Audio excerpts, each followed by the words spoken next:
বৈষম্য বিরোধী আন্দোলনের সময় শিক্ষার্থীদের উপর হামলার ঘটনায় দায়েরকৃত এক হত্যাচেষ্টা মামলায় জামিন পেয়েছেন অভিনেত্রী শমী কায়সার। হাইকোর্টের একটি দ্বৈত বেঞ্চ থেকে এই জামিন পেয়েছেন তিনি।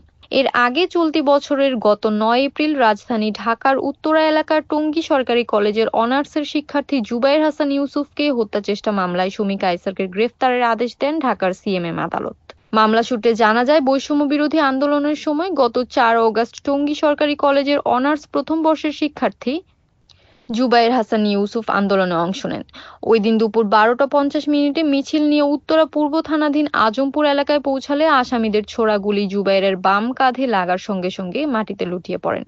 পরে হাসপাতালে চিকিৎসা শেষে সুস্থ হন। এরপর গত ২২ অগস্ট ১১ জনকে এজাহার নামিয়ে ও অজ্ঞাতনামা ১৫০ থেকে ২০০ জনকে আসামি করে উত্তরা পূর্ব থানায় মামলা দায়ের করেন ভুক্তভোগী জুবায়ের। মামলায় সন্দেহভাজন আসামি অভিনেত্রী শমী কায়সার। এর আগে গত ৮ ডিসেম্বর রাজধানীর উত্তরা থানার হত্যাচেষ্টা মামলায় হাইকোর্টে জামিনের জন্য আবেদন জানান এই অভিনেত্রী।